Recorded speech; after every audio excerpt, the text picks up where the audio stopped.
Today's video, we are going to talk about mobile landing page design for running Google or Facebook or Bing ads to convert well. So there's a lot of different ways to design a mobile page made by other like graphics designer type people, and while they look beautiful in their own right, they are beautiful doesn't translate into high converting, at least automatically. There's a way to make a page beautiful and high converting, but most of the information I'm just telling you up front that you find online about how to make a mobile design page is not going to be what converts well. They're not going to spontaneously align with one another. You're much better off with an ugly page that has all the right principles, the right information, the right order, with the right layout, than a really well-designed page, but none of that. It's like a good analogy would be like saying you have a restaurant with excellent food but crappy service. Of course you can get by with just the great food, but it'd be a hell of a lot better if you had the right service to go along with it. Good design with good information and good layout is where the really, really good conversion rates come from on landing pages, where you can get, in some markets, 50-60% of the people to respond, or 5-10% of the people to buy, if you're talking about e-commerce. What a lot of people don't understand about making landing pages in general, not just mobile landing pages, is they don't understand the layout itself of that information is like the most important thing. How your eye scrolls through the information, if it's not in an ideal layout where certain things come after one another and your eye focuses in the right places at the right time, it doesn't matter if the right information's on there technically, because it was too confusing / not obvious as to where to look for it. And so they just never absorb that information. They leave because it's too confusing. Intuitiveness is more important than the information. So it goes like this: intuitiveness, then information, then design. So if you had everything right, intuitiveness would be right, assuming you had a bare minimum of information that user wants to know, which is, can you do it? And are you the best option, respectively? And then from there, it's the quality of the information. Are you 10 out of 10 in terms of the information? Then it's design last. The design's actually most important because it gives you credibility. When something looks good and polished and professional, it gives you more credibility around your brand and your offer, that product or service. And it also is like eye candy. You want to look at it because it's beautiful itself, and that helps your conversion rates. But it's not nearly as important as to what the typical person's going to think is important when trying to come up with a landing page design, mobile landing page for an ad campaign. So with this, I'm going to go through what the actual individual game plan should be for you if you just want to get really good, baseline results. Of course, there's a way to always do better, but you can't go wrong with this model here, because this is the model that I'm using on basically all of our mobile landing pages. And I'll go through, and it's broken down by section, and that's how you should think about your landing page that you're going to make for your mobile campaign. What goes first? Going back to that layout thing, it's very important to understand what should go first, what should go second, what should go third. If you get the information out of order, you're confusing the user, and you're not going to get the conversion rates that you want ultimately. So I'll go through in what order things should be done. Of course, there's a big difference between an e-commerce page versus a non-e-commerce, or you're generating leads for like a service or even leads for a product. But I'll cover all of that in this particular video and next part of this video, where we go through the landing page strategy itself that we're using to get guaranteed results for our clients at our PPC firm. So with that said, here's your landing page flow. Starting here, this is like the bottom half, if you will. This should be brought here, but because I couldn't fit everything on the screen easily, I brought the second half of the page here. So the very first thing you're always going to do on your mobile landing page is going to have the logo and the navigation or slogan. I a lot of times like to have a slogan there: in business since 1903, or voted #1 world's best barbecue ribs, or whatever. And then the phone number, because that's the typical things that are the most important for the user to judge your credibility, your reputation. And if some people just basically want to call you right away, if their ad says local barbecue ribs, and a lot of times they don't need all that sold on all this. It's like if you went into a car dealership and say, I want to buy this Ferrari right here, and the guy was like, well, it actually has this feature and that feature. You're actually doing yourself harm going into all that extra information. It's just not needed in that scenario. So what you're doing as you go through the landing pages, you're giving the person an option to respond right away. And if it takes a bit more information, you let them respond. You ask them to respond a little later in the page, and if they need a bit more information yet, they're not sold yet, because different people need different amounts of information, then you're going to ask them a little bit later in the process again. So you ask them basically 3 times to respond and buy, or 3 to 4 at different stages in the scrolling of that mobile landing page. So that's the first section.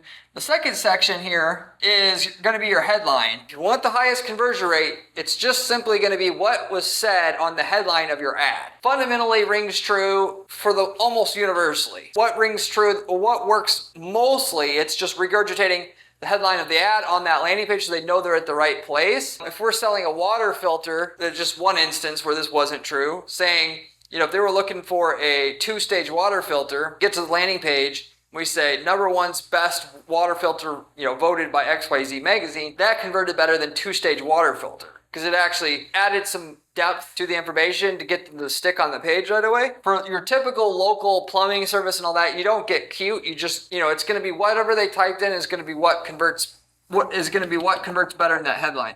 Then you got your sub-headline. So if you're talking about, basically that water filter example, voted #1 for its use of materials or whatever. Try to support what's in the headline with supplementary information. Then you have a button that has a call to action on it, whether that be contact us, get a quote, or whatever it is. Different things, obviously, for different people. But so that gives the user right away a way to respond technically. They click that button, we like to auto scroll it down to the form or a place where they can just buy, if you will. So you have that section, and in terms of this section, you should have an image in the background is tied to that product. So the picture of the product in the background, or the result of the product gives. So if you're talking about a weight loss product, maybe a before and after. And sometimes we'll have the image on the right side of this text. That'll be the better way to go versus having the image full width across the full section here. So those are the 2 main routes we go. That's going to convert really, really well. Then you're going to have in the next section, before we get there, I also put some arrows here. Sometimes, a lot of the times, average review scores will go directly after that section.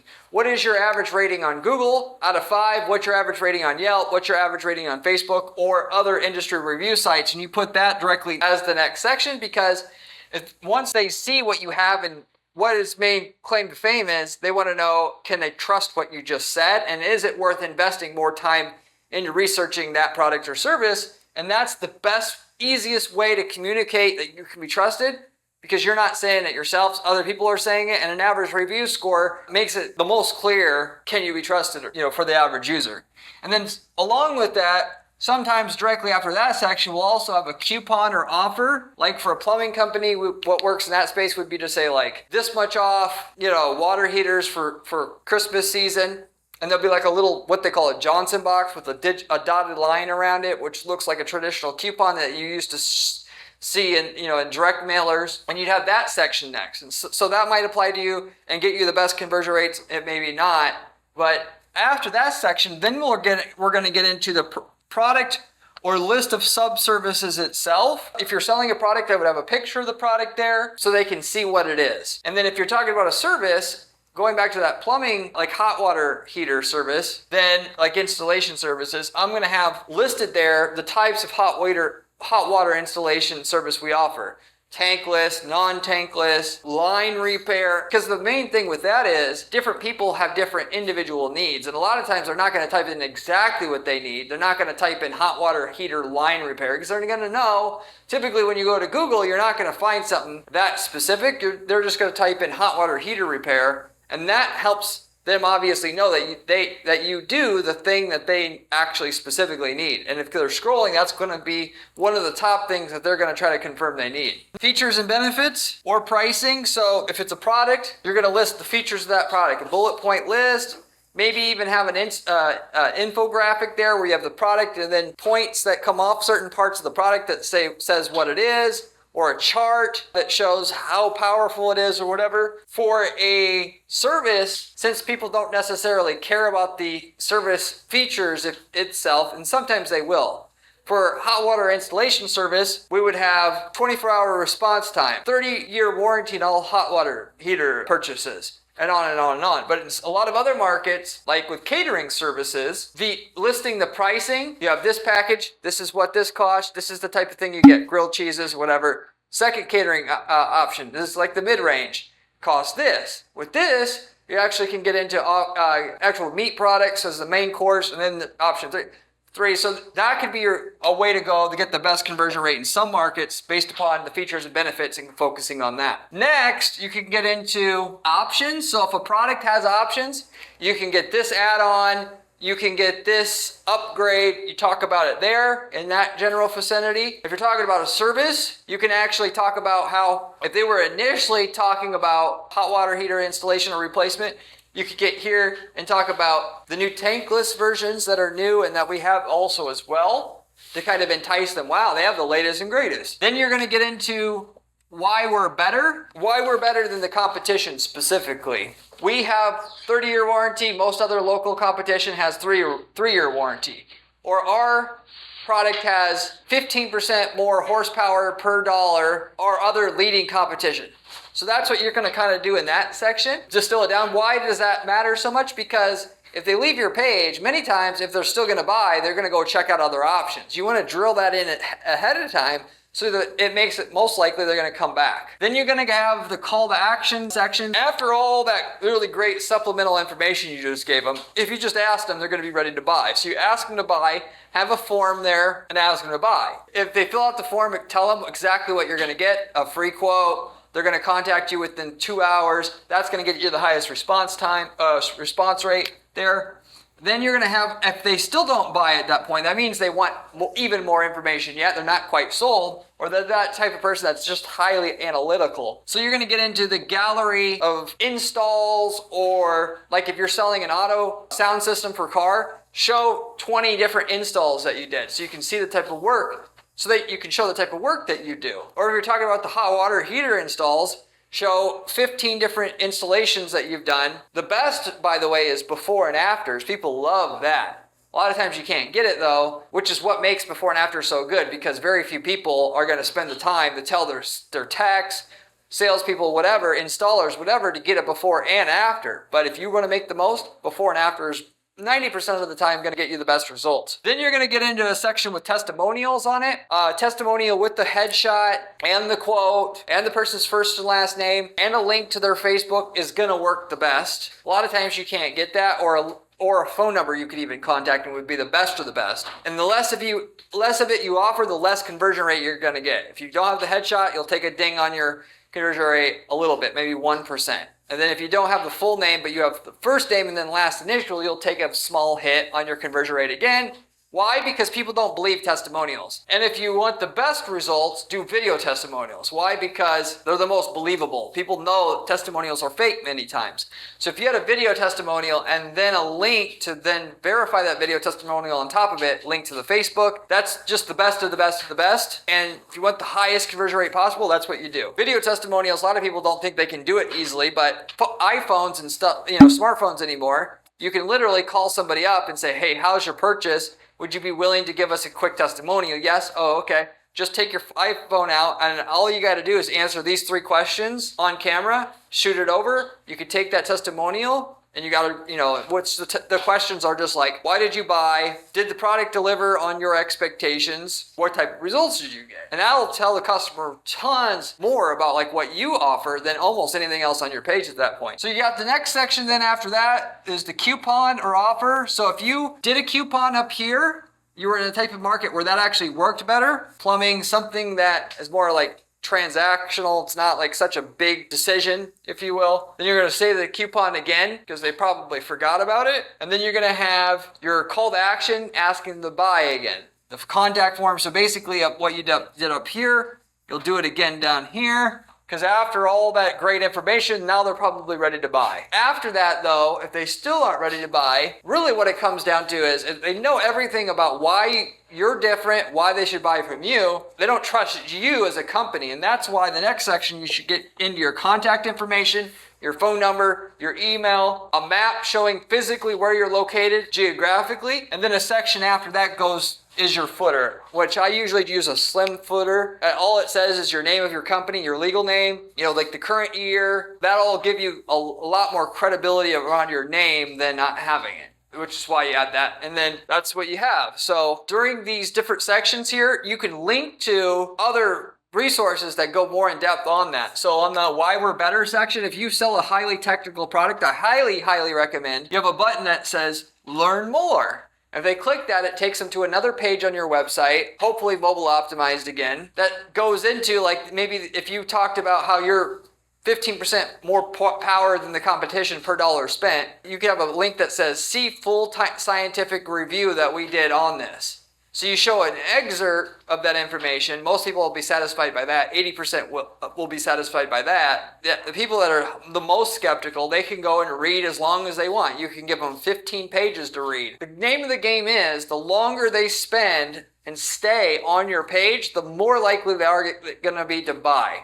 This also applies to how the longer you stay talking to someone on the phone, more likely they are to buy. So you can almost think of everything you're doing on this page is literally about just keeping that person engaged, because the longer they stay, the more likely they are going to be to buy or call. Anyway, within each section, you should link to more in-depth information on it. Now, I know this gets into being a lot of work, but just put yourself in the user's shoes. If you're going to buy this product or service and it's more than $50, you're going to probably want a decent assurance that I'm making the right decision. If you're going to get to somebody's website and they're going to go into and provide unlimited information on each individual point that's going to be of significant interest to people, you're going to be very, very confident about that company because it looks like they have nothing to hide itself.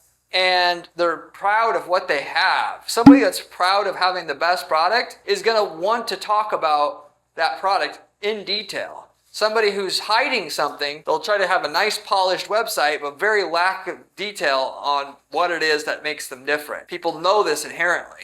You want to go ahead and add that as well to your system. And then for the most part, after that, I know we're talking about mobile landing pages here. Once somebody leaves, if you're talking about selling something more than $100, the more expensive something is, the longer of time it takes for someone to decide to buy it or not buy it. Then you should have remarketing ads show up for somebody after they leave the site. If not, to just either get the person to respond or not respond right away, because a lot of times either they're going to respond right away or they're not, like a loan or whatever. But when they turn into a lead, if you want the highest rate of closing those leads, then you also want to do remarketing to those people to get the highest closing rate you can. And in terms of getting the closing rate up, all you do is you just repeat and regurgitate the same information that you spent time to put together in this landing page back to the user. You have an ad that focuses on why we're better, driving them back to the landing page, or to the supplemental information that goes more in depth on why we're better. You have an ad that talks about, shows before and after photos, which goes and sends them back to a page full of before and after photos, all of them that you got. So if you can, you send them to a dedicated page with the before and after, not just back to the landing page, because if they get back to the landing page and there's everything there, it'll confuse them a lot of times, which is another reason why you want to link to, within each section, supplemental information about that particular topic. In the remarketing ads now, make a remarketing ad that sends them to the in-depth information, and then what they're going to ultimately see is 5 or 10 or 15 different ads that focus on different pain points or quite common questions that people have about deciding to buy.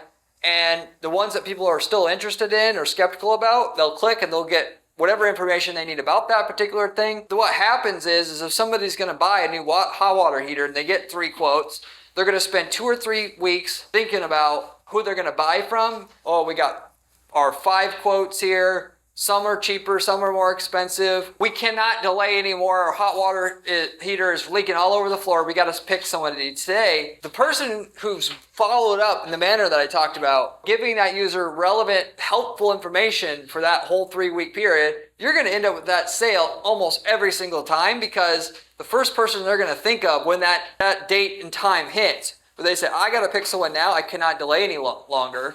Because many times it's not obvious who to pick from when they get those quotes. To earn that sale and that you are thought of first, you earn it by doing the follow-up part of this. But if you did the landing page right, the remarketing part of this is easy. You're just simply taking the graphics and the content that's on the landing page and on the supplemental pages you're taking people to from the landing page, putting it into an ad, and then driving them to that content again. over and over and over again. And the more times they click on a remarketing ad and get back to your site, the more likely they are going to be to buy, because the more time they've invested in on your site, the more likely they are to buy. Going back to that whole thing I said before. So anyway, there you go. That is the mobile landing page design formula that we're using at our agency to guarantee results for our clients. We have an agency where we got to increase the profitability of a client's campaign a certain minimum amount before we get paid. We're the only agency out there that does anything like that, and of which you got to know we can get predictable results for our clients and find out what strategies mostly work before we start using them to not go broke doing that. And this is what we do on a mobile landing page. Yes, there are other ways that you might be able to beat my strategy, certainly. They're highly likely to not work. Why? Because by default, this is the type of information. When somebody gets to a website and you start doing all this fancy stuff, horizontal scroll, you have some sort of, you don't put the phone number in the upper right-hand corner of the screen on a desktop, you put it lower on the page, maybe in the footer of the page. Each thing that you do like that hurts your conversion rates, because people, they're half thinking when they get to your website. They're tired, they're drunk, whatever. And there's certain things they expect to be in certain places on your page. And when you stop doing that, you're going to increase the confusion of the user on average more and more and more. And the more they're confused, the less they're going to convert. So your goal shouldn't be to get fancy. It should be just to do, okay, where do most people check for this? Okay, that's where I'm going to put it. I'm not going to screw around with anything else besides that. And the same thing with each other thing on the page. And you won't maybe get the most maximum results possible with that method, but you'll always universally get pretty damn good results. And for all practical purposes, that's all it takes to beat all your competitors in your niche market anyway, because they are just like a hopeless case of randomly doing stuff, hiring some person who says they know how to make a landing page, but they really don't know how to make a landing page. They haven't made 100 landing pages, and then seen the effect of the before and after conversion rates to really know what's going on.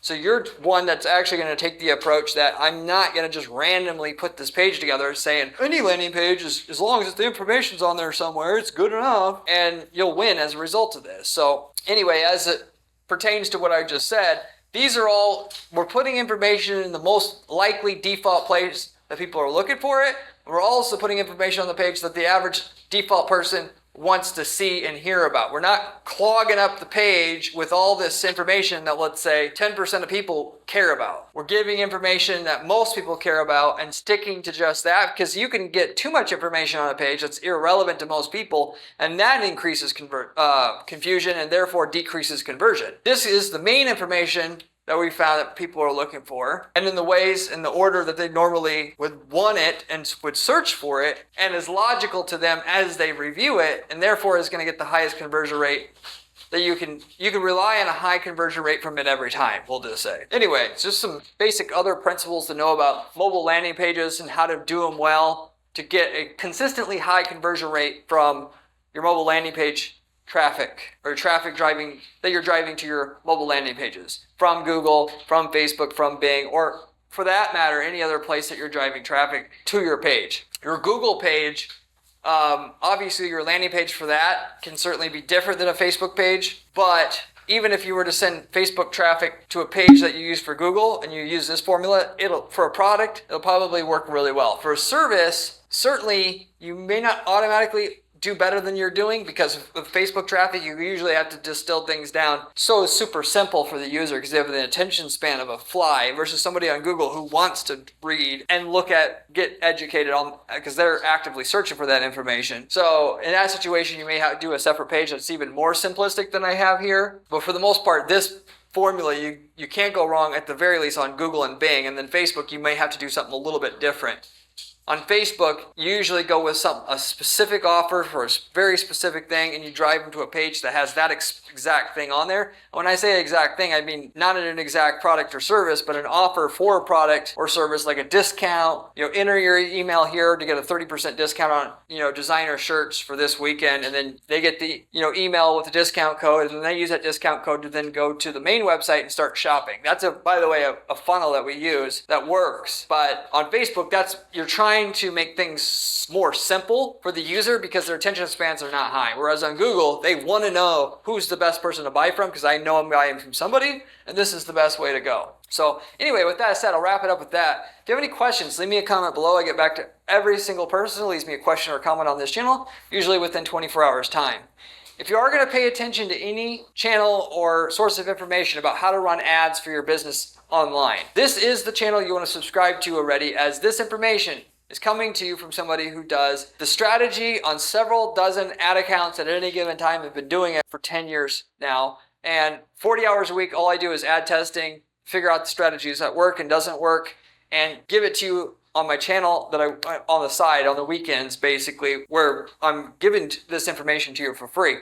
This is very different than what most people you see online giving information are doing. They're making money on advertising revenue or selling courses. They're not running ads. They're just getting information from second, third, fourth hand parties, and therefore they don't even know what's going on. And so unless you're running ads yourself, you really don't know how to speak on how to guide somebody on how to run ads successfully, because it's not something you can just read the manual on from Google on how to run an ad and actually know from that how to put a profitable campaign together. You've got to run ads. You got to know what works and what doesn't work from raw experience. So this is exactly what I'm delivering to you on this channel. So you should subscribe, and you should subscribe now. You can also find information for myself on my blog at guaranteedppc.com/blog, where you can find step-by-step strategies that we're using routinely to get results for our clients on a guaranteed basis there. And you can find literally the step-by-step instructions with the screenshots, all of it. And if you like the channel, you're going to love the blog as well. So you should check that out as well.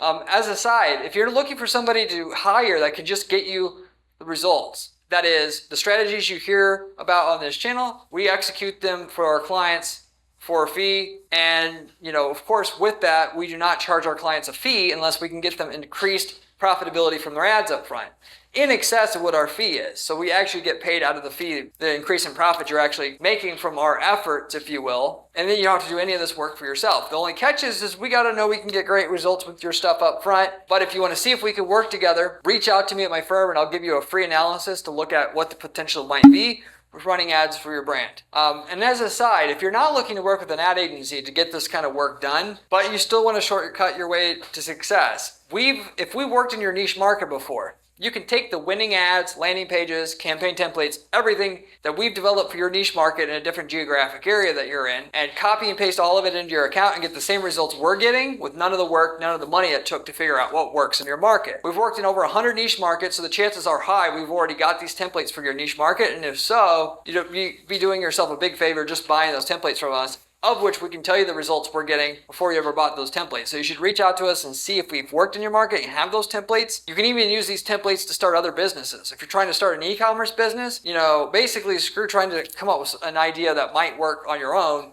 Sell a product that we already sell in a different country that you're in, and you'll have turnkey results using the templates we got. Or you want to start a really good passive income business, you can do what several people have done so far with us, which is just take our templates to generate leads, sell the leads to people that are in that market to buy them. And you can do that because the template generates leads at a rate that you can sell them at right from the beginning. Anyway, if you're interested in any of those opportunities, you can also reach out to me at guaranteedppc.com. But with that said, I'll wrap everything up with that. Thank you for watching, and I'll see you on the next one. See you later.